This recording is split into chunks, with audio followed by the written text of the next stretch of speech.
जथेदार अकाल तख्त साहब वालों sub committee की रिपोर्ट वापस भेज दी गई है क्योंकि रिपोर्ट ते सारे मैंबरां दे दस्तखत नहीं सन। सो जथेदार अकाल तख्त साहब ने बिना चर्चा किए ही इस रिपोर्ट को मोड़ दिता। दरअसल कमेटी बनाई गई सी कि जड़ियां विवादपूर्ण थावां ने या कोई धरने प्रदर्शन वालियां थावां ने कि उत्थे गुरु ग्रंथ साहब की सवारी लैके जाना ठीक है या नहीं, इसनूं लैके कमेटी बनाई गई सी।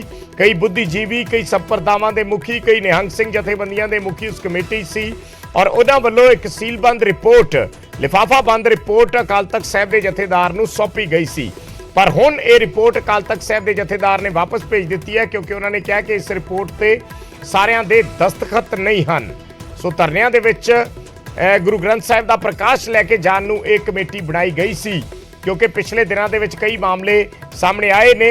पर ये जिहड़ा वड्डा विवाद खड़ा होया वो अजनाला दे विच जो घटना हुई उस तो बाद होया और बहुत सारे बुद्धिजीवियों ने, बहुत सारे संस्थावां दे मुखियां वल्लों सवाल चक्के गए अमृतपाल और उन्हां दी जथेबंदी ते कि उत्थे गुरु साहब नूं अजनाला थाणे दे विच लिजाना गलत सी। जिस तो बाद जथेदार अकाल तख्त साहब नूं बहुत संस्थावां वल्लों या बहुत सारे जिहड़े सियासी आगू सी उन्हां वल्लों भी अपील की गई कि वो इस ते कोई फैसला लैण। तो जथेदार अकाल तख्त साहब वालों एक कमेटी गठित की गई, 16 मैंबरी एक कमेटी सी। इस कमेटी ने मीटिंग की और उस तो बाद जिहड़ी रिपोर्ट सी वो अकाल तख्त साहब के जथेदार नूं लिफाफा बंद रिपोर्ट सौंप दी गई सी। इस ते चर्चा करनी सी पंज सिंह साहबाना वल्लों, पर बिना चर्चा किए ही इस रिपोर्ट नूं वापस भेज दिता गया और तर्क दिता गया कि इस कमेटी ते इस रिपोर्ट ते दस्तखत नहीं सन। सारे जिहड़े मैंबर ने कमेटी दे उन्हां दे दस्तखत नहीं सन, ये कह के ये रिपोर्ट वापस भेज दी गई है।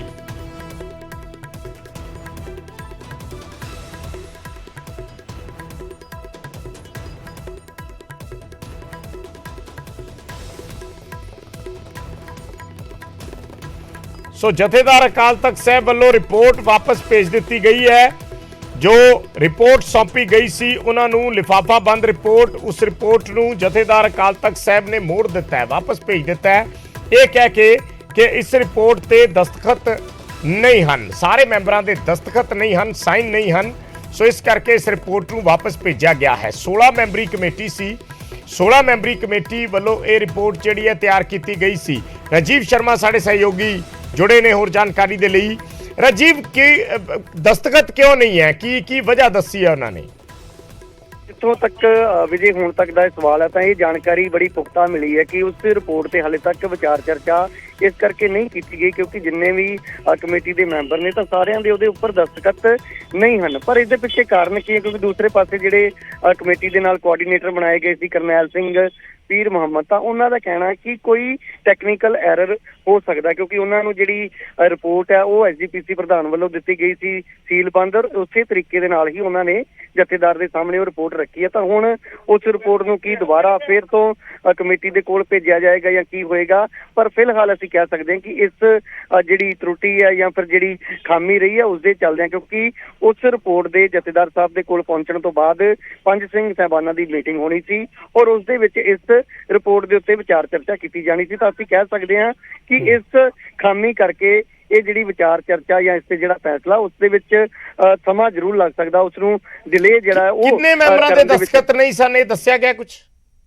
इस बारे हाले तक कुछ स्पष्ट नहीं किया गया, पर यह जरूर कहा गया है कि उसदे विच कुछ जिहड़े दस्तखत ने वो नहीं सन। तो इस दे विच दो चीज़ां ने विजय, जेकर दस्तखत नहीं हैं तो इस तो एक भी इशारा करदी है कि हो सकता किसी ने जेकर इंटेंशनली यानी कि जेकर जानबुझ के दस्तखत नहीं किए तो हो सकता कि वो इस रिपोर्ट के नाल या जिहड़ियां गल्लां इस दे विच लिखियां उस दे नाल सहमत ना होए। तो इस बारे हुण SGPC प्रधान दे कोलों या फिर होर जिहड़े अहुदेदार ने उन्हां दे नाल गलबात करन दी कोशिश की जा रही, पर फिलहाल असीं कह सकते कि समा वध जरूर इस कारण करके लग सकता है। जी विजय, ठीक है, धन्यवाद राजीव इस जानकारी दे लई। तां कुछ जिहड़े मैंबर ने कमेटी दे उन्हां दे दस्तखत नहीं हैं, इस करके ये रिपोर्ट वापस भेज दी गई है। किन्ने मैंबरां ने दस्तखत नहीं कीते ये सवाल है, पर जथेदार अकाल तख्त साहब वालों पंज सिंह साहबाना भी इकत्तरता दे विच विचारी जानी सी रिपोर्ट, पर इसनूं बिना विचारे मोड़ दिता गया क्योंकि दस्तखत पूरे नहीं सी और दस्तखत पूरे ना होण दा ये भी मतलब कढ़िया जा सकता है या जा रहा है